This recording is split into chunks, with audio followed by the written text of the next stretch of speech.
All right. So with that being said and done,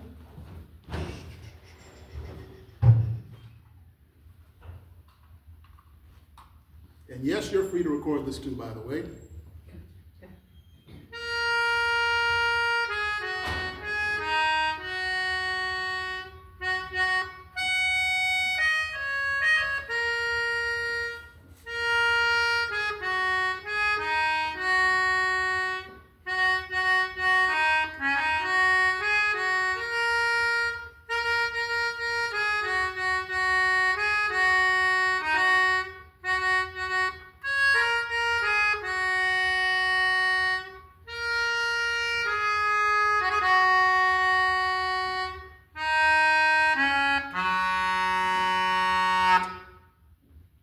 Now, for those of you who don't know, that song I just played just now went, deep river, Lord, my home is over Jordan. Deep river, Lord, I have to cross over into campground.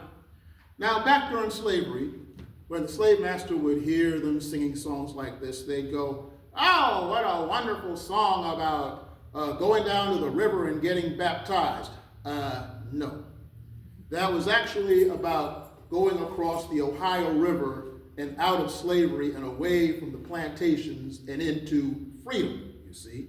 But of course, during slavery, they had to be slick about things like that. They couldn't be too open about those desires because after all, they wanted to live.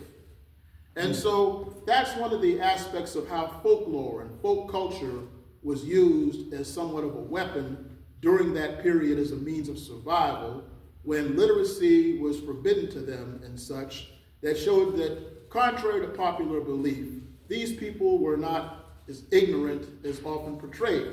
You see, one thing I've learned very early on in life is because, you see, I had a grandmother, who I'm going to talk about a little bit later on, who herself was illiterate. But she saw to it that when I came home from school, I would read to her from my school books. Why? Because she wanted a better life for me. And I didn't even know she was illiterate until I saw it on the census long after she died. So you see, the thing about this to understand is there is a difference between ignorance and illiteracy, okay? Just because a person cannot read does not mean that they are not intelligent. But then, just because a person is educated also does not necessarily make them intelligent either. Wow. All right now. Keep that in mind, all right? So let's get this show on the road. Now, the foundation of all of this, of course, is in Africa. But Africa is one of many places throughout the world where prior to the written word, or the widespread use of the written word, people passed down information orally. Now, are you folks of Scotch-Irish ancestry by chance? Okay, so you are very good. Well, in Ireland, they had what was called the Shankies. And these people would go around for generations passing down the stories of leprechauns, the Blarney Stone, and things of that sort, down through the generations. There's a video on YouTube from 1934 called A Night of Storytelling, which has a genuine Irish Shanky in front of a fireplace during that kind of storytelling. In merry old England, during the medieval period, when most people were still illiterate, you had the bards who would go around on donkeys playing mandolins and teaching the people stories about Robin Hood and Merlin and Maid Marian and other such things as that. And out in the Far East, you had the Arabic storytellers who would pass down the stories that would later become recorded into the Arabian Nights. Africa was no exception. In Africa, you had people called the griots. That was the French word for them. They're known in their native languages as Jalis, Jewels, and other such names as that, depending on their tribal group. And I had the privilege of spending a lot of company with such people during my 4 voyages to West Africa and countries such as Senegal, Gambia, Togo, Gambia, and other such places as that. Now, one such person who I had the opportunity of meeting was Dr. Usman Sene. He is a professor at the Sheikh Anta Diop University in Dakar in Senegal, West Africa, and for a while taught at Wofford College in my birthplace of Spartanburg. So he was telling us some really interesting stories, and one of the most fascinating that he told us was about how the young people, how the elders of Senegal would teach the young people about proper behavior through the stories of Look and Boki. And he explained that Look was this wise rabbit who was weak in his body, but strong in mind. And Boki was this great big strong hyena who was strong in body, but stupid in mind. Oh yeah, I know that's your favorite word. Sorry about that. But so they said that the Senegalese parents would explain to the children how to be, if they were weak in body, to be wise like Look, and not to be big and dumb like Boki, who was, however, very strong. And while he's talking about this, I said, wait a minute, whoa, this sounds kind of familiar here. And I'm like, wait a minute, you said, Dr. Sene, you know, in America back in the day, we used to have the Brer Rabbit stories. And he said to me, where do you think you got these stories from? I'm like, you got a point there. So when I was researching my current book, Black Folk Tales and Chronicles of South Carolina, I came across a book written in 1892 by Annie Holmes Christensen called Afro-American Folk Tales Told Around the Campfires of South Carolina. And in it I found this, that Annie Holmes Christensen was a Yankee lady from Massachusetts who came down to Port Royal, South Carolina, 1874. And she was the guest of Nathaniel Hayward, who had a plantation down there. So the two of them were on the porch one day, and Nathaniel Hayward said, Miss Christensen, you want some entertainment? And she said, sure, I'd like that very much. And so he goes, hey, Prince, come on over here. Prince Baskin, who was once owned by Nathaniel Hayward, stayed on the plantation in his old age, and he was out there working the fields. He goes, yes, sir? She goes, come on up here and tell Miss Christensen one of those stories. And she goes, oh, yeah. And so Prince Baskin got up there and says, well, you see, one time old Brer Rabbit, was their word for brother, Brer Rabbit was stealing the wolf's corn. And so his wife got tired of this. And so she said, honey, you better do something. Get me some rabbit soup tonight and stop him from stealing our corn, or else we're through. He said, all right. So he went out and took this lump of tar and put a hat on it, and buttons for eyes, and a carrot for its nose, and a coat over it. So Brer Rabbit's getting ready to go and steal some more corn. Hey there, stranger, how you doing?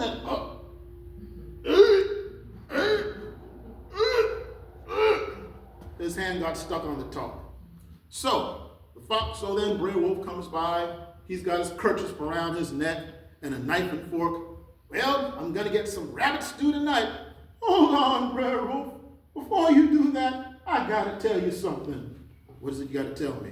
Whatever you do, you can cut my head off and you can boil my ears for steak, but please don't throw me in that briar patch. Throw you in the briar patch? That's right. You can burst my belly alive and cut off my tail, but whatever you do, please don't throw me in that there briar patch. Don't throw you in the briar patch, huh? Well, I'll fix you. 1 for the money, 2 for the show, 3 get ready, and 4 to...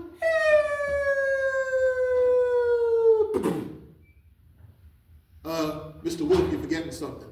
What's that? I'm a free man now, and you're not getting rabbit stew tonight. Oh, my goodness. So the rabbit ran off.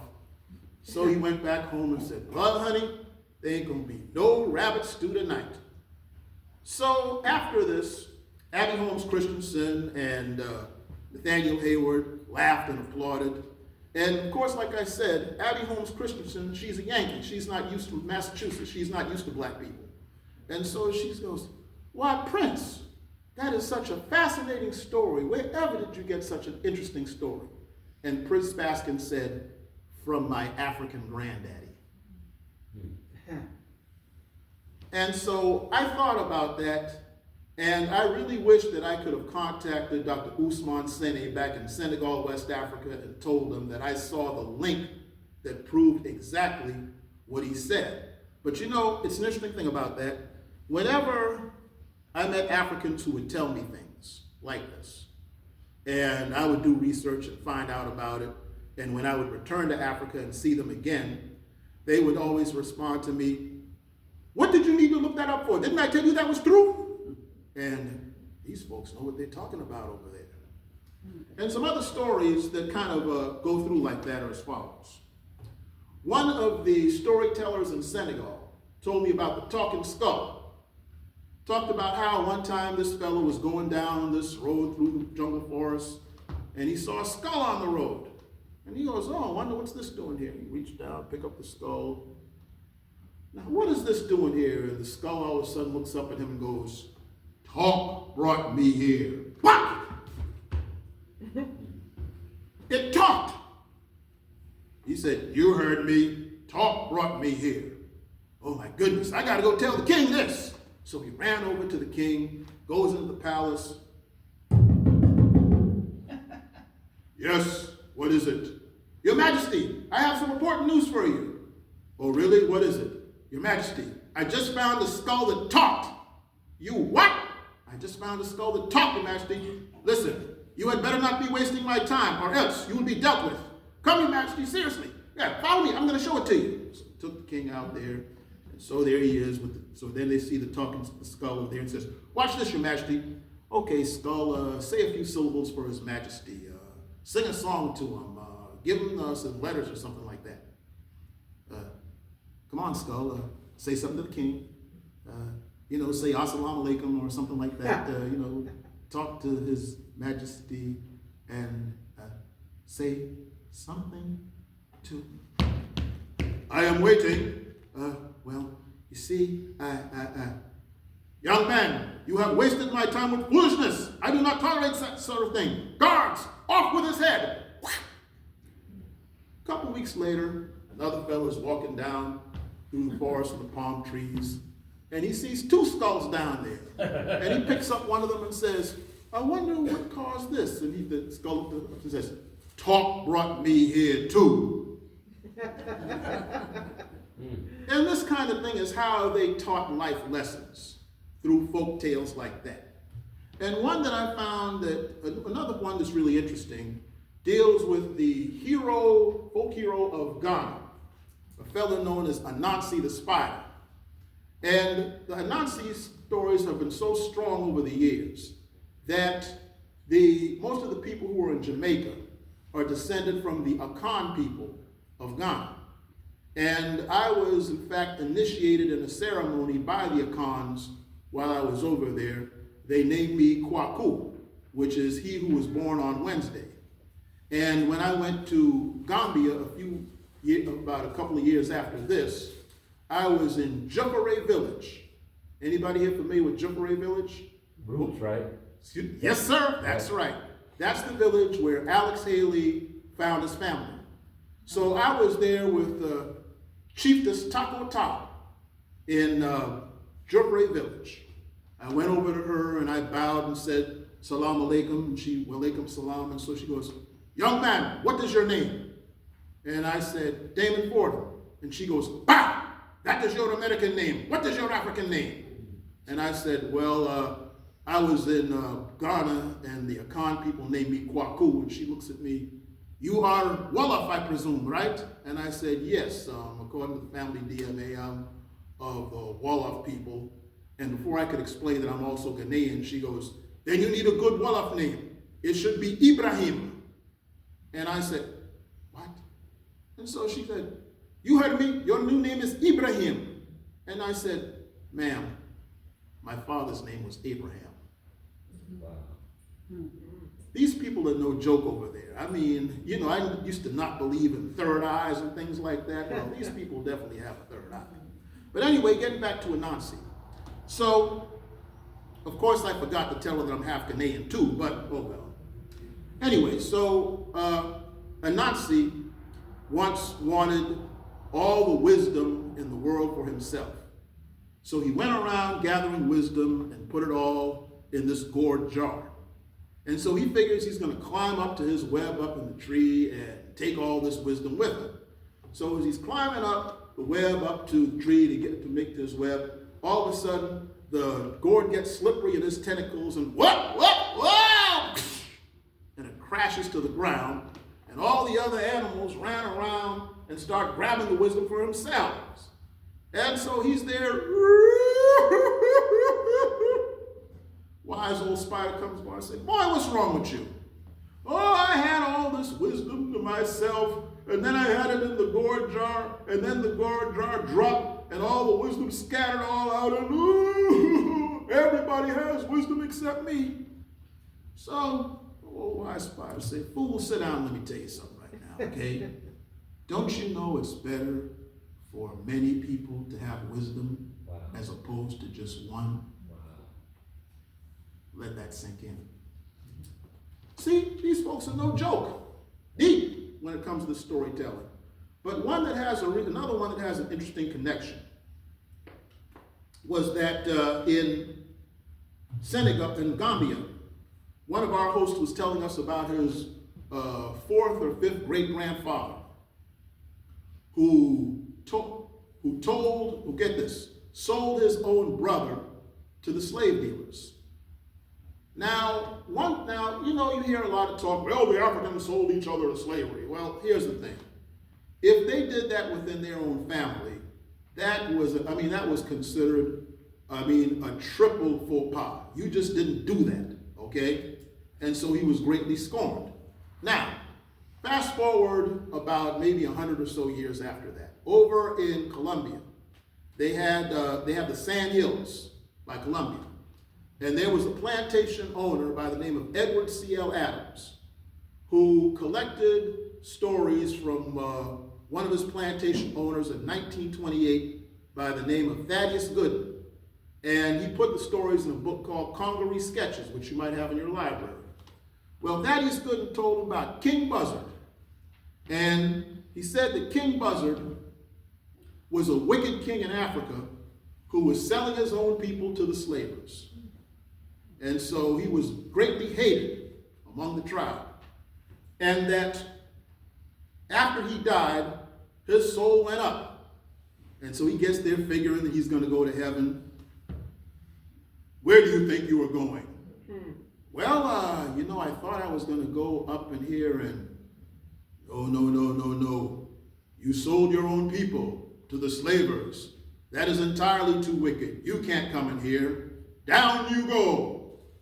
Oh, well, so he went all the way down by the fiery furnace and the pits with the pitchforks and all of that. What are you doing here? Well, they sent me down here because they said I was too bad. I was selling my own people into slavery in Africa. You were? You can't come here either. What? That's beyond the pale, buddy. No. You can't come in here. Well, what am I going to do? All of a sudden, he turned into a buzzard. And he was doomed to spend the rest of his eternity flying through the earth, feasting on the bodies of the dead as King Buzzard for his crimes. And when I thought of what this gentleman told me in Gambia, and I read this in the book Congaree Sketches about a year afterwards, it just goes to show you, number one, the brilliance of these pre-colonial Africans on one end, and how these things survived in ways that many of us are not aware of to this day. Because you see, during slavery, when they went on the slave ships and all that, they couldn't carry possessions with them, but they could still carry the minds. Let that sink in.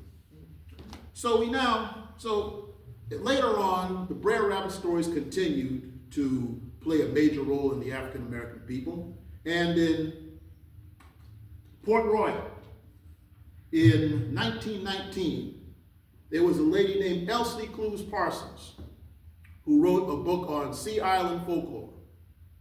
And she interviewed a lady by the name of Maria Middleton, who was born in slavery, couldn't read and write. But they knew stories and they knew wisdom. And she told Elsie Clues Parsons the story of the lynching of Brer Rabbit. Now, we all know that lynching was a big thing in those days, but this shows you the genius of how these people dealt with it in stories of this kind. Said that the animals took Brer Rabbit to the animal court, and the animals were angry because Brer Rabbit was stealing all their food, making them hungry during the wintertime. So they put Brer Rabbit before the animal judge and the animal jury, and they tried Brer Rabbit. And so the jury came back, well, animals of the jury, how do you find Brer Rabbit? We find Brer Rabbit guilty as charged of stealing the food of all the animals and causing them to go hungry and unable to feed their children and starve during the wintertime. What is the sentence for Brer Rabbit?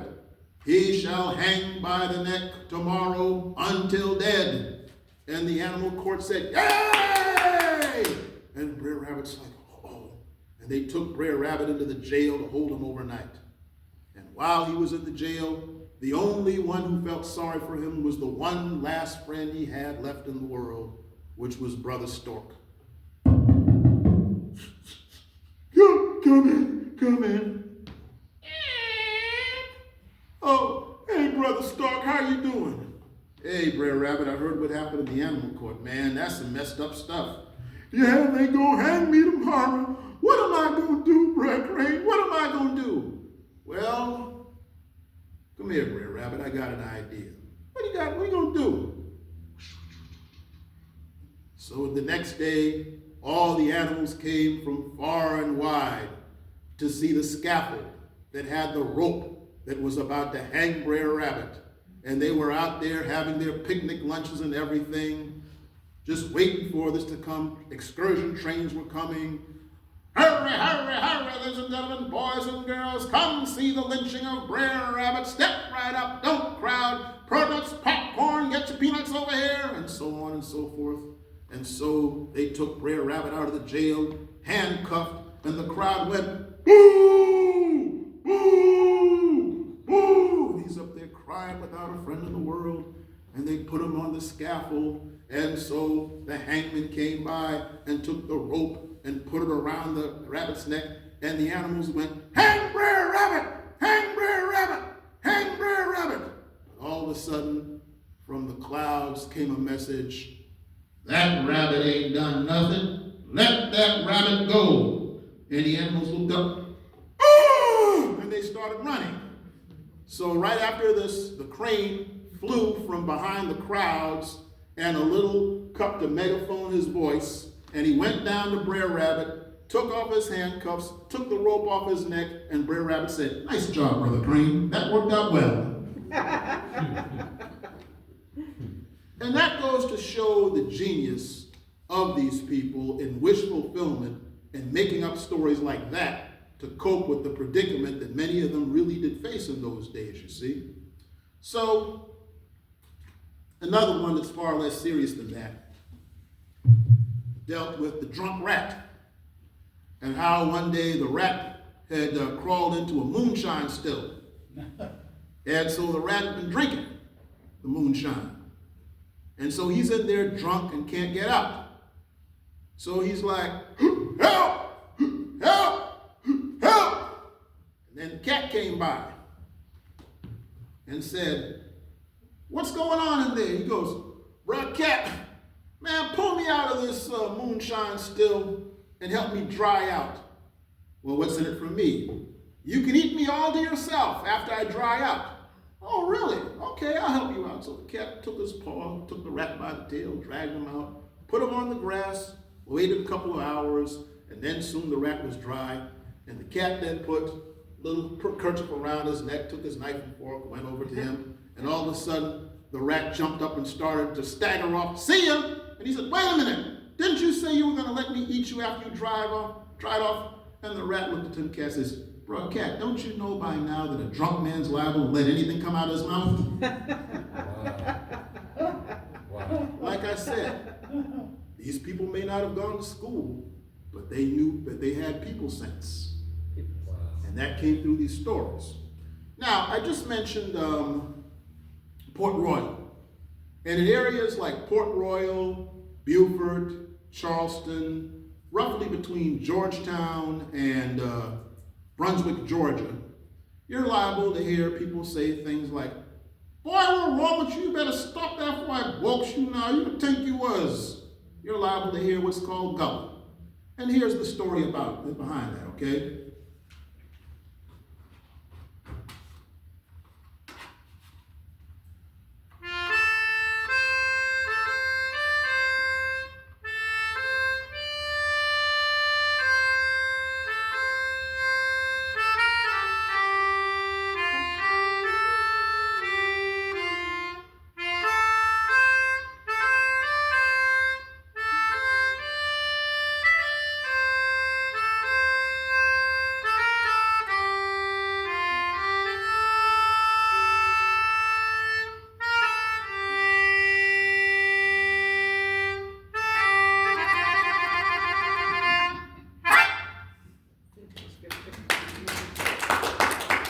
Most of you know that as Michael rowed the boat ashore. But what you probably don't know is this: that in 1867, musicologists came down to Port Royal to write a book called Slave Songs of the United States. And a fellow by the name of Charles Lane heard local black people singing that and put it in the book with musical notation and lyrics. And in 1955, we had a great lady in Charleston who I saw twice when I was a boy in person, who would later work for Martin Luther King as his adult education director, by the name of Miss Septima Poinsett Clark. And she was fired from teaching at Sanders Clyde Elementary because of her civil rights activities. So she went to Monteagle, Tennessee, where she taught illiterate black adults how to read and write and register to vote to take charge of their lives. In 1959, she was joined by some white kids from the University of Berkeley in California, as well as the coffee houses of Greenwich Village in New York. And they were all arrested. So Miss Clark was put in a separate cell from the white kids, for obvious reasons. And Miss Clark began to sing "Michael Row the Boat Ashore" to ease her mind.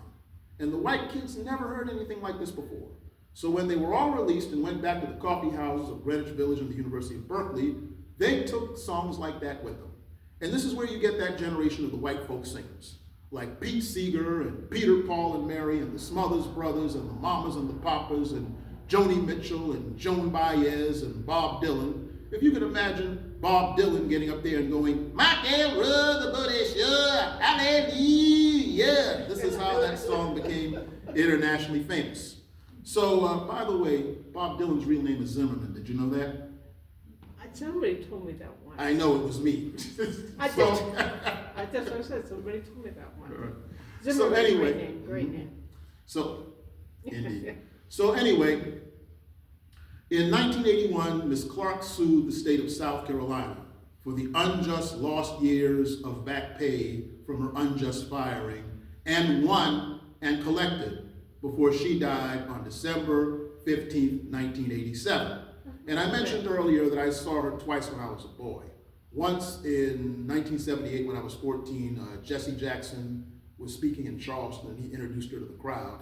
And then I was at a parade with a young lady named Veronica Washington in 1982.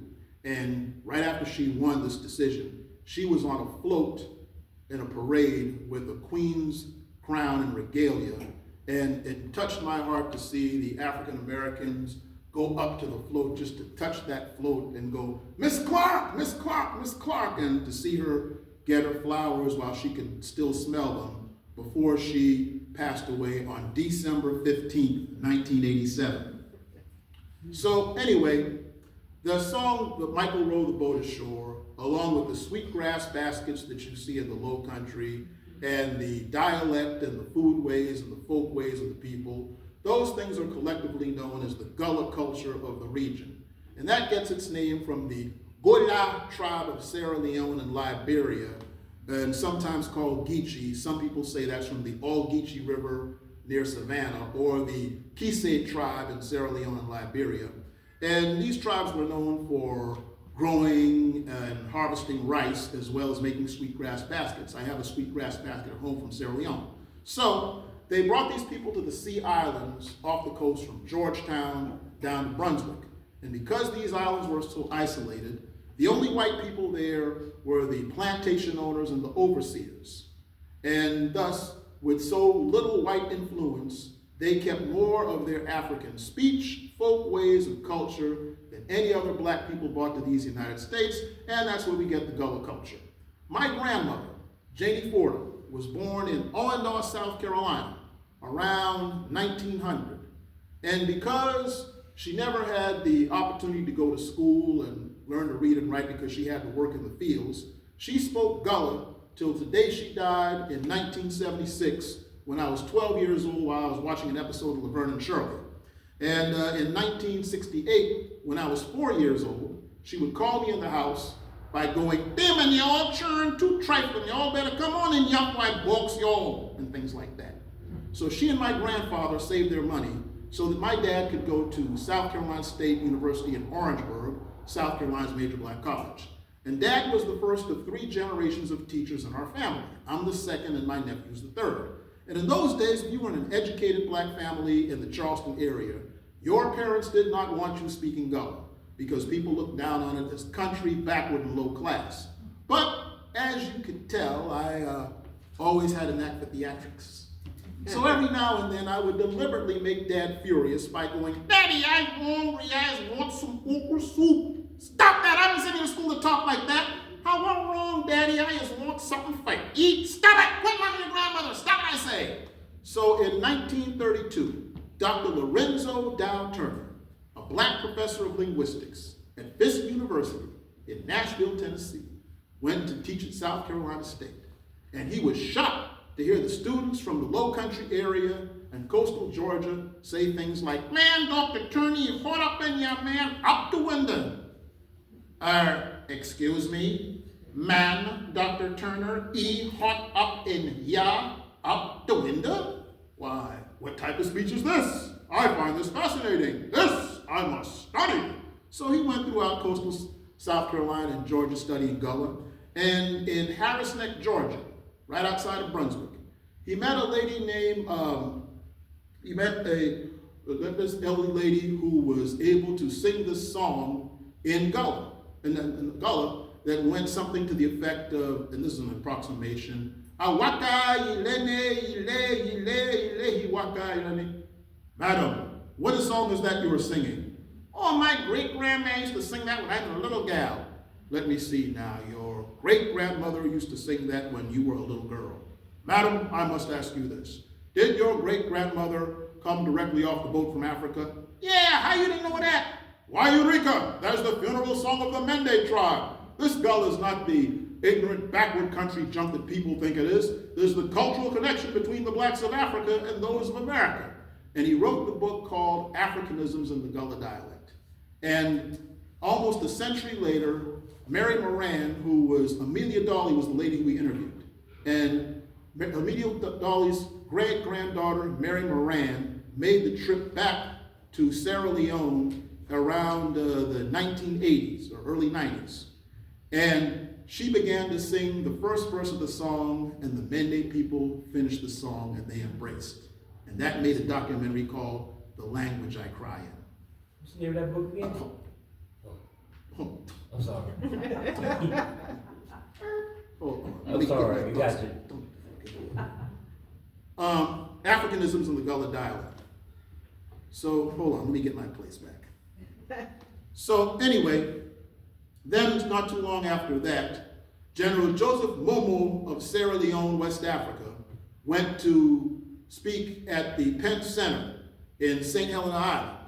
And he got up in front of the people and said in his native tongue, "I glad you paseo today." I'm glad to see you today. And a lady in the audience who spoke Gullah replied, "Pray God, that man for talk like we. He sounds like us." So the man who was glad you paseo took the people who talk like we back to Sierra Leone, and the people on both sides were amazed at the similarities of languages, lifestyles, and culture. Then PBS went along with them and filmed a documentary that was fittingly entitled Family Across the Sea, and that's the story of Gullah. So we move on to one of my favorite stories, one of my favorite stories of American history. which deals with the story of Reconstruction. And the reason it's one of my favorites is because, see, I like to talk about things that most people don't already know. And the story of Reconstruction was censored from our history books for over 150 years for reasons I'm going to get into very shortly. The Reconstruction era was the period from 1865 to 1877, when after the fall of the Confederacy and the end of slavery, the federal government tried to reform the South by passing 3 constitutional amendments. The 13th Amendment in 1865 ended slavery throughout the country. The 14th Amendment in 1868 said all persons born here are citizens. And the 15th Amendment in 1870 said all men born here had the right to vote. Women would get that in 1920 with the 19th Amendment. So all this led to the largely forgotten fact that during that 12-year period, black men in the South were voting and electing some 2,000 of their own representatives. In Baton Rouge, Louisiana, in 1872, there was a corrupt governor named Henry Warmoth who was impeached for racketeering and embezzlement, and they replaced him with the first African-American governor. His name was Pinckney Benton Stewart Pinchback, and he did such a great job as the interim governor that in 1873, he decided to run for the U.S. Senate in Louisiana following Hiram Revels of Mississippi, who was the first African-American senator during Reconstruction. But even though he won the election, the U.S. Senate refused to seat him. Gee, I wonder why. How could any dog? I mean, why would they do that? Oh. So he appealed before the Democratic Party to no avail, and he appealed before the Republican Party to no avail. So according to the United States Congressional Record of June 8, 1874, page 432 to 433, Pinckney Benton Stewart Pinchback got up before the body of the United States House of Representatives and said, "I am a man, and I am an American citizen, with all of the rights and the privileges that are due to an American citizen. But I say to you that from this day forward, I shall not follow the dictates of the Democratic Party. I shall not follow the dictates of the Republican Party. From this day forward, I shall only follow the dictates of my heart and of my conscience." And he still didn't get in. But, however, in 1880, he became the founder of Southern University in Baton Rouge, Louisiana, one of the largest black colleges in America today, and one of the oldest too, before he died in 1921. Meanwhile, here in South Carolina, from 1870 to 1877, South Carolina had its first and only 2 black lieutenant governors, Alonzo Jacob Ransier from 1870 to 1872, and Richard Howard Blease from 1872 to 1877. Richard Howard Blease was lieutenant governor under Governor Franklin Jacob Moses. Note that name, Franklin Jacob Moses. That was the first time in American history that a state was run by a black lieutenant governor and a Jewish governor. That would not happen again until New York in the early 2000s. So, as all this is going on, a revolution took place in Charleston, and with what was then known as the Charleston Clubhouse, now known as the Julius Waties Waring Judicial Center. From January to April of 1868, 76 blacks and 48 whites gathered to rewrite the Constitution of South Carolina into the most progressive document in American history that led to other southern states having to use that to be readmitted into the Union. That document called for such things as all laws pertaining to racial discrimination be stricken from the books. Women would be allowed to divorce abusive husbands. There would be state hospitals and mental institutions. No one would go to jail for debt. And on January 23rd, 1868, the great Robert Smalls, who 6 years earlier sneaked himself and his family aboard a Confederate ship called the Planter in Charleston Harbor and sailed them into freedom, Robert Smalls got up in that building and declared on January 23rd, 1868, resolved, all children in South Carolina between the ages of 7 and 14 must attend public school at least 6 months a year under penalty of non-compliance. That, ladies and gentlemen, was the first public school law ever passed this far south of the Mason-Dixon line. Now, when I bring up these things, people usually ask me 2 questions. Number 1, why haven't I heard any of this before? And number 2, well, what the heck happened? I'll explain them both. Throughout the history of the Deep South, The wealthy class of whites' deepest fear was that the poor whites, in their poverty and illiteracy and subjugation, would find common cause with their black brethren and come together to create a revolution that would overthrow the rule of the wealthy class of the whites. So to prevent that from happening, they indoctrinated the poor whites with the idea that if black people had equality with them, the poor whites would be pushed to the bottom of society. In simple terms, ladies and gentlemen, divide and conquer of the poor so that the rich could stay rich.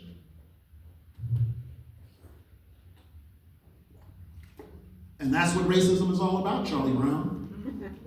So, on December 24th, 1865, at the courthouse in Pulaski, Tennessee, 6 Confederate veterans gathered to form the Resistance Army Against Reconstruction. They named themselves after the Greek word for circle, which is kuklos, and the Scottish word for family, which is clan. See where that went? Yeah. And so for the next 12 years, the Southland bathed in blood as blacks and whites battled out in the streets. Memphis Massacre 1866, New Orleans Massacre 1866, Meridian, Mississippi Massacre 1871, Colfax, Louisiana Massacre 1873, Vicksburg, Mississippi Massacre 1874, Clinton, Mississippi Massacre 1875, Hamburg, South Carolina Massacre 1876, Ellington, South Carolina Massacre 1876, and November the 8th, 1876, on Broad Street in downtown Charleston, South Carolina, blacks and whites shot it out in the middle of the street. The federal government said, yo, we can't deal with this. We got to put a stop to this mess here. And on February 26, 1877, they passed the Tilden-Hayes Compromise that ended Reconstruction. And one of the most negative results of this was that Mildred Rutherford of Georgia and her United Daughters of the Confederacy went on a national crusade to censor things like that out of the history books used in classrooms and replace it with pro-Confederate narratives. So much so that in 1978, when I was at the 8th grade at Moultrie Middle School in Mount Pleasant, South Carolina, the South Carolina history book by Mary Sims Oliphant, page 280, Laidlaw Press, 1970, taught our class, quote, after the Civil War ended, the Negroes lost their heads, so the Ku Klux Klan was formed in Tennessee to bring order and stability back to the South. Fortunately for me, when I was a boy, I was a weirdo, I was a bookworm, I was awkward, I was bad at sports, so I read a lot. And among the things I read was Langston Hughes' Pictorial History of the Negro in America and Eyewitness to Negro in American History by William Loren Katz, a Jewish teacher from Brooklyn. Those books were my vaccination against the ignorance I was taught in the classroom. But other kids weren't that fortunate. And this is why I often tell young people today, the geeks shall inherit the earth. So, in 1890, the governor of Mississippi, James K. Vardaman, called the Mississippi legislature together to throw out the Progressive Reconstruction Constitution and replace it with one called for segregation. On September 10, 1895, over in Columbia, our senior senator, Benjamin Ryan Tillman, who 2 years earlier sent a black man in Denmark named John Peterson to a lynch mob, he called the South Carolina legislature to throw out the Progressive Reconstruction Constitution and make segregation the law of the state. However, as described in this book, The 1895 Segregation Fight in South Carolina, 6 brave black leaders, Robert Smalls, who we just discussed, William J. Whipper, a black lawyer from Charleston's Broad Street, James Wing and Isaiah Reed, 2 black lawyers from Beaufort, South Carolina, Robert Anderson, a black teacher from Georgetown, and Thomas Ezekiel Miller, the founder of South Carolina's Black University, South Carolina State in Orangeburg. Those 6 brave men risked their lives to go before the South Carolina legislature to argue eloquently against the segregation constitution. William J. Whipper, November 1st, 1895. The car of Negro progress is coming, but yet you are doing what you can to stop it. I will say to you today, however, the car of Negro progress will go on. The Negro will rise. Crush us as you may. The Negro will rise. We cannot be kept down forever. It is not the natural order of things. And other such eloquent speeches. Well, they lost December 4th, 1895, 116-7. And there were two whites who voted with them, T.E. Dudley of Marlborough and J. Halston Reed of Georgetown. Both said that if this Constitution were enacted, it was a violation of the 14th and 15th Amendments. And Robert Small said that before he signed that new Constitution of segregation, he would rather walk home to Beaufort. But alas, it was passed December 4th, 1895. But that loss inspired the next generation to do what they could to overturn those laws. So, as the great philosopher Jorge Santayana said, those who don't remember the past are condemned to repeat it. So, we now move on to another story from that period. Involves a man named J.B. Maxwell. J.B. Maxwell was born in Flat Rock, North Carolina, around 1856. And he was owned by James Maxwell on his plantation in Flat Rock. Well, after the Emancipation Proclamation was signed and read out to the slaves of the region, he somehow made his way to Mount Pleasant, South Carolina, to Boone Hall Plantation, where he located his parents, that's where his parents were sold. And he somehow made his way to downtown Charleston to attend the Avery Institute, which is Charleston's major school for black people from 1868 to 1954. He graduated in the class of 1873 and became a pretty distinguished fellow. Well, as all this Reconstruction stuff was coming to an end, on November the 12th, 1879, he was caught in a dragnet of a group of black men who were sent to the courthouse in downtown Charleston on trumped-up charges of voting while illiterate. And fact was, some of those men were illiterate, just fresh out of slavery. So they mocked them on the stand by asking them cross-examining them with questions about the Constitution and George Washington and Christopher Columbus, knowing they didn't know the answer, but just to ridicule them. Then came J.B. Maxwell's turn. Got up on the stand and they started to do this. And so they said, "Mr. Maxwell, can you read?" And he goes, "I can read." "You can?" "I can read." "Well, Mr. Maxwell, can you?" And over he said, "I can read, I can read, I can read," until finally the judge said, all right, dismiss him from the stand, dismiss him from the stand. "Mr. Maxwell, your case is dismissed." J.B. Maxwell's my great-grandfather. And that's him right up here in the upper corner of this book. And for many years, when my mother and the elders would tell that story, I'd say, just a wives' tale, I bet, just a little something that they're passing down. So 2 years after my mother passed in 2016, my cousin Cheryl Washington, who worked at the St. George Library, while she was doing some research on some things, she found the trial transcript in the library, and thus I preserved it and put it in this book, hoping that it will inspire others as it inspires me. And to this day, his portrait is in my bedroom so that when I wake up in the morning, I get inspired. Amen. Thank you. So we now come on to the grand finale of this.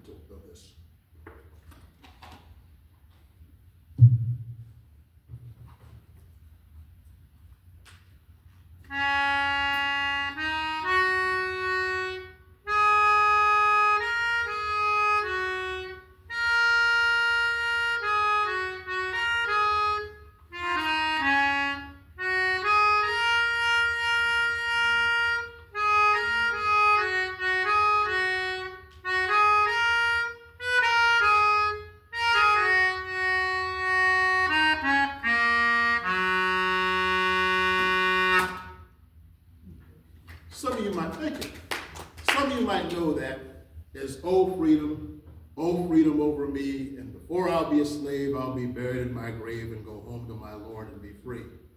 And that song requires no explanation or analysis. It speaks for itself.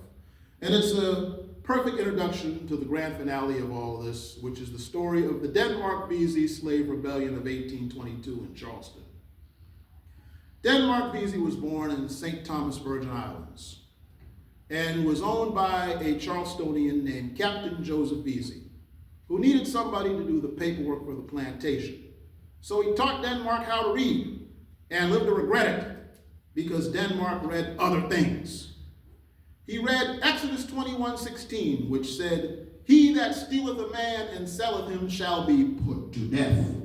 And Revelation 13:10, which said, "He that leadeth into captivity shall be led into captivity."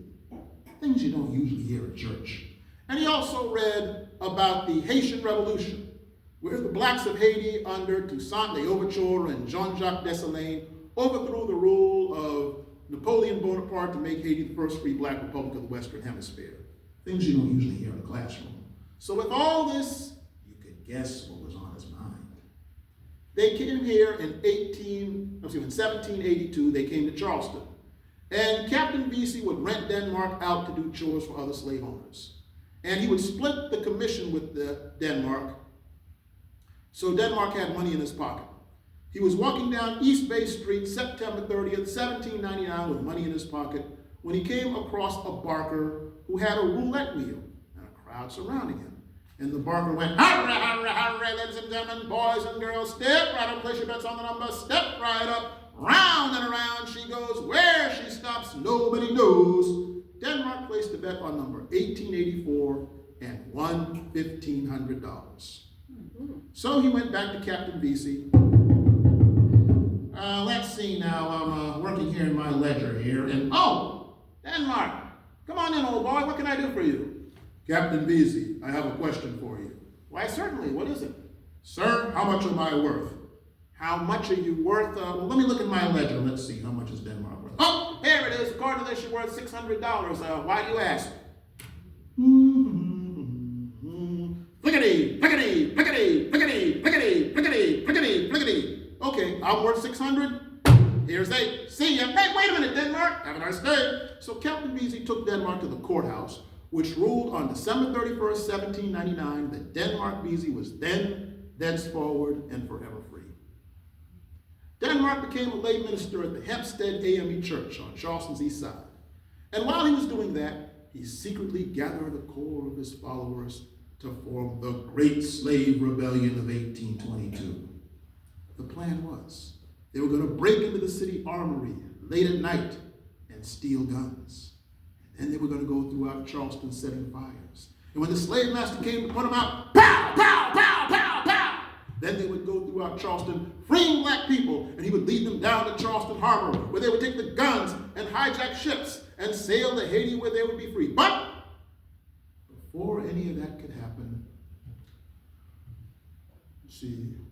May 25th, 1822, one of Denmark's followers, William Paul, went to the corner of Broad and East Bay, and he ran into Peter Prelude, who was owned by Captain John Prelude. "Hey, Peter, what's going on?" "Oh, how you doing, Mr. Paul? I'm all right." "Hey, Peter, come here, bro. Let me holler at you for a second." "Yes, sir. Look at Peter. You want to get down with what the Denmark Vesey is trying to do?" "Denmark Vesey? Who that is?" "Not so loud, Peter. Here's our plan. See,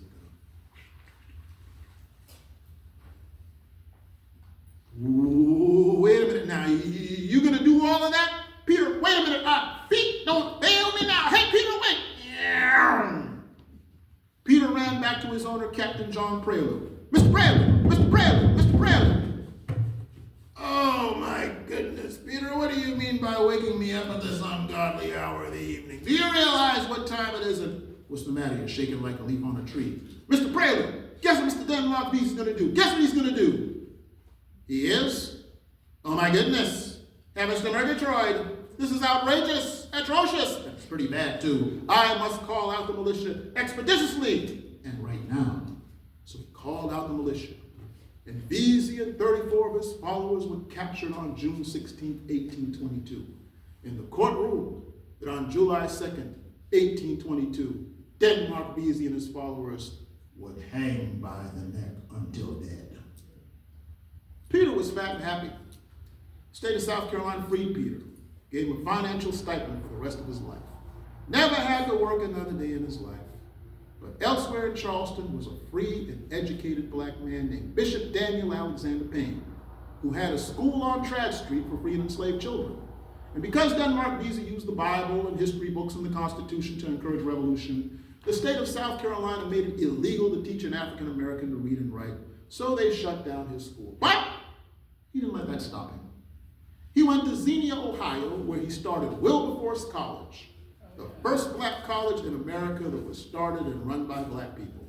And one of his graduates was Bishop Richard Harvey King, who came down to Charleston after slavery in 1865 and took what was left of the Hempstead AME Church and built a new church on 110 Calhoun Street that he named after the Hebrew word for God is with us, and said it would be the mother of the new black churches in Charleston. And that is how Mother Emanuel AME Church came into being. 1902, the great poet Paul Laurence Dunbar spoke at Mother Emanuel. 1909, the great educator Booker T. Washington spoke at Mother Emanuel. June 16, 1921, that other great black educator, Dr. W.E.B. Du Bois, spoke at Mother Emanuel. April 12, 1962, when other black churches in Charleston, including my own, locked him out for fear of reprisals, Martin Luther King spoke at Mother Emanuel. I was there in 2019 when Senator Cory Booker spoke there. And I was there on January the 8th, 2024 when President Biden spoke there.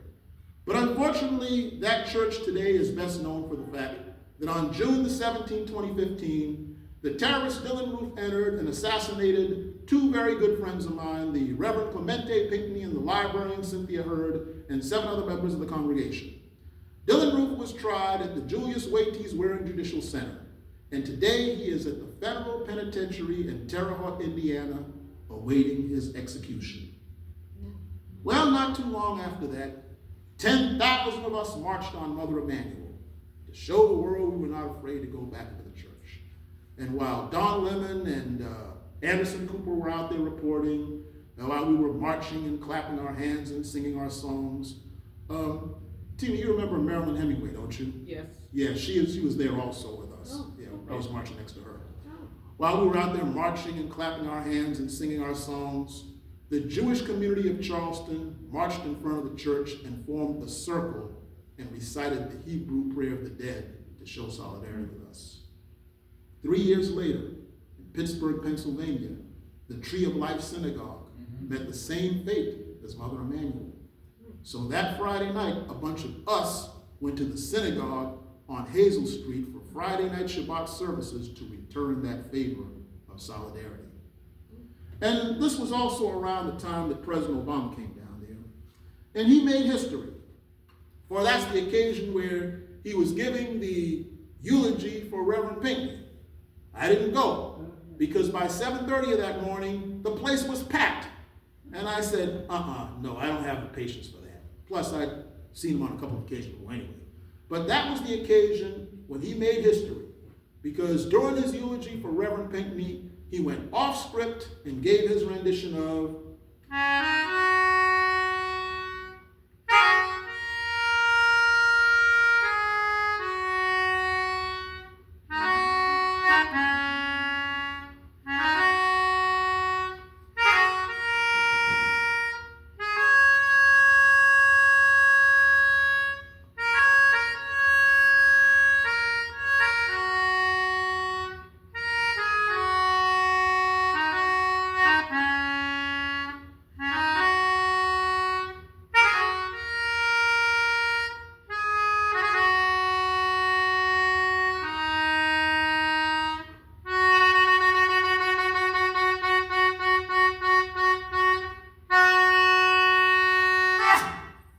My name is Damon Fordham, and I hope you enjoy this presentation.